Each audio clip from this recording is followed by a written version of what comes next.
सरकारी फाइलों में तालाब भरपूर है, लेकिन जमीन पर सिर्फ सूखी मिट्टी। 15 लाख के जल संचयन का सच आखिर कागजों में कैसे डूब गया? वाराणसी में मनरेगा के नाम पर उठे सवालों ने प्रशासन की कार्यप्रणाली पर फिर से सवाल खड़े कर दिए हैं। तो चलिए बताते हैं, लेकिन उससे पहले स्वागत है आपका यूपी की बात में और मैं हूं आपके साथ खुशी। पीएम नरेंद्र मोदी के संसदीय क्षेत्र वाराणसी से भ्रष्टाचार का एक ऐसा मामला सामने आया जहां मनरेगा योजना के तहत 8 तालाबों के निर्माण का दावा किया गया, लेकिन स्थानीय ग्रामीणों और मौके पर की गई पड़ताल के अनुसार जमीनी हकीकत इन दावों से बिल्कुल अलग नजर आती है।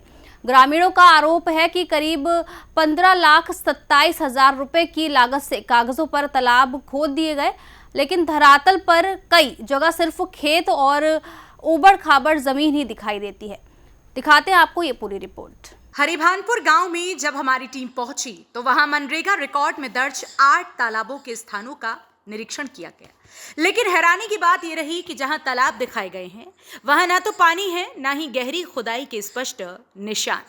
स्थानीय लोगों का कहना है कि कई जगह खेतों में फसल कट चुकी है और जमीन सामान्य स्थिति में पड़ी हुई है।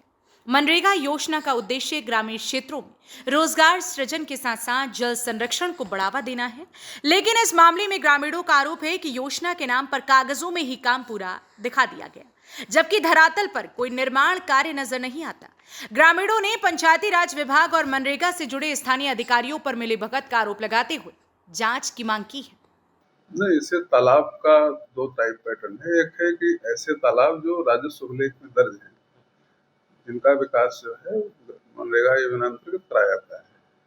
दूसरा है कि एक खेत तालाब की योजना होती है, जिसमें व्यक्तिगत लाभार्थी परक कार्य होता है कि उस लाभार्थी के खेत में 2 लाख रुपए तक का खेत के तालाब के रूप में उसको विकसित करके उनको दे दिया जाता है। इसमें अगर वो चाहते हैं तो मछली पालन या वाटर हार्वेस्टिंग के लिए काम कर सकते हैं। अब आपका यह कहना है कि हरिभानपुर ग्राम पंचायत में 8 लाभार्थियों को तालाब खुदाया गया खेत में उनके मनरेगा योजना अंतर्गत, उस पर काम नहीं हुआ है और आपके अनुसार कि वो खेत में तालाब कुछ दिखाई नहीं पड़ रहा है, तो जांच का विषय, इसकी जांच करा कार्रवाई करेंगे। अभी हम खड़े हैं वाराणसी के सेवापुरी ब्लॉक के हरिभानपुर गांव में, जहां का मामला कुछ समय पहले प्रकाश में आया था कि 8 तालाब की खुदाई के नाम पर पैसे निकाल लिए गए हैं। आपको हम उस यूपी के बाद की टीम मौके पे आई है, हम आपको आज ग्राउंड पे दिखा रहे हैं कि वो तालाब, यही वो खेत है जो तालाबों के नाम पर पैसे निकाल लिए गए हैं। करीब 15,27,000 इसका बजट बनाकर करीब 8 तालाब दिखाकर पैसे निकाल लिए गए, लेकिन मौके पे कोई तालाब नहीं है। आप देख सकते हैं कि सामने तस्वीरों में किसी खेत में सरसों बोया गया है, तो किसी खेत में गेहूं बोया गया है, तो कोई खेत खाली पड़ा हुआ है। ये मौके की तस्वीर है। हमारे साथ गाँव के कुछ लोग, हम इनसे भी जानने का प्रयास करते हैं कि आखिर किस तरीके से 8 तालाब के पैसों को गबन कर लिया गया। जी, आप कहाँ के रहने वाले हैं? हम यही हरिभानपुर गांव से। 8 तालाब के पैसे गबन कर लिया गया। आप लोग शिकायत इसकी कहीं? हाँ, डीएम साहब क्या शिकायत किए हैं, सीडीओ क्या किए हैं, ब्लॉक पर बीडीओ साहब क्या किए हैं, लेकिन कोई न्याय नहीं मिला सर। और देखिए सामने, देखिए जो है कि वैसा खाली खेत है, कहीं कोई खुदाई नहीं की गई है, लेकिन दिखाया गया है 15,27,000 का गबन सीधे। तो आप लोगों ने इसकी ग्राम प्रधान से इससे बात नहीं की क्या इसके बारे में कि आप इस तरीके से क्यों ग्राम में कर रहे हैं? नहीं, ग्राम प्रधान तो खुदा चोरी किया है, अब उससे बात क्या करें? जब वो चोरी कर लिया, हम लिखित दिए हैं, तो उसको आकर के दिखाना चाहिए ना कि हमारा तालाब कहाँ है। हम तो हलफनामा दे करके डीएम साहब के यहाँ दिखाए कि 15 तालाब हमारे गांव में, 8 तालाब हमारे गांव में दिखा दीजिए, कहाँ है। जब खुदा हो तब ना दिखाएं।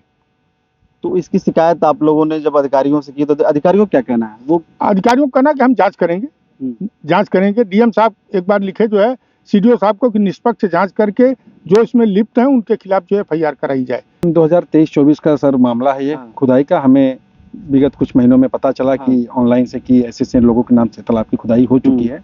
जब हम लोग इन्फॉर्मेशन निकाला तो कहीं तालाब की खुदाई नहीं थी और 15,27,000 रुपए का गबन हो गया, जिसकी शिकायत हमने डीएम साहब, सीडीओ साहब, डीसी मनरेगा और सेवापुरी ब्लॉक के बीडीओ, जेई और सेक्रेटरी से भी किया।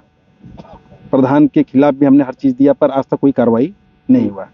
कौन सी योजना के तहत ये तालाब 8 तालाब खोदे गए थे? ये मनरेगा योजना अंतर्गत खोदा गया हुआ था 23-24 में सर। 23-24 में? हाँ, जो मौके पे नहीं है, कागजों में दर्शाया गया कि है। ये 8 तालाब जो नाम से है वो अजीत सिंह के नाम से है, सुनील सिंह के नाम से है, तपेश्वर सिंह के नाम से है, गीता देवी के नाम से है, बिंदा देवी के नाम से है। हाँ, इन्हीं 8 लोगों के नाम से है। कोमल सिंह है एक ठो नाम से खोदा गया है, लेकिन यहाँ पर मौके पर कोई तालाब खोदा नहीं गया है, केवल कागज पर दिखा करके 15,27,000 रुपए का गमन कर लिया गया। तो इस तरीके का मामला सेवापुरी ब्लॉक के हरिभानपुर गांव में आया है, जहां कागजों पे तालाब खोदे गए, लेकिन मौके पे पूरी तरीके से पूरी जमीन खाली है। वाराणसी से यूपी की बात के लिए अशोक सिंह। जब खंड विकास अधिकारी से इस मामले पर सवाल पूछने की कोशिश की गई तो उन्होंने कैमरे पर कोई भी प्रतिक्रिया देने से इनकार कर दिया। इस चुप्पी ने मामले को और अधिक सवालों के घेरे में खड़ा कर दिया। हालांकि संबंधित मनरेगा अधिकारी ने मामले पर प्रतिक्रिया देते हुए कहा कि उन्हें इस प्रकरण की जानकारी है और इसकी जांच की जाएगी। उन्होंने यह भी आश्वासन दिया कि यदि किसी की भूमिका पाई जाती है तो उसके खिलाफ सख्त कार्रवाई की जाएगी। यह मामला ऐसे समय में सामने आया है जब सरकार अमृत सरोवर जैसी योजनाओं के जरिए जल संरक्षण को प्राथमिकता देने की बात कर रही है, लेकिन जमीनी स्तर पर उठ रहे ऐसे सवाल ये संकेत देते हैं कि योजनाओं के क्रियान्वयन और निगरानी व्यवस्था को और मजबूत करने की जरूरत है। सेवापुरी ब्लॉक के हरिभानपुर गांव में जो 8 तालाबों के गमन का मामला जो सामने आया था, जिसकी जानकारी के लिए जब यूपी की बात की टीम जब विकास खंड सेवापुरी पहुंची, तो यहाँ पर विकास खंड अधिकारी का कहना है कि हम इस चीज के लिए अधिकृत नहीं है, हम बाइट नहीं दे सकते, इस पर बयान नहीं दे सकते, इसके लिए आप जो है उच्च अधिकारियों के पास जाइए। इस तरीके से बातें कहकर वीडियो ने टाल दिया। वाराणसी से यूपी की बात के लिए अशोक सिंह। फिलहाल सवाल यही है कि क्या इस मामले में सच में कार्रवाई होगी या फिर ये भी फाइलों में दर्ज होकर रह जाएगा। 15 लाख से ज्यादा के कथित इस घोटाले की जांच के बाद ही तस्वीर साफ होगी कि गलती किस स्तर पर हुई और जिम्मेदारी किसकी है।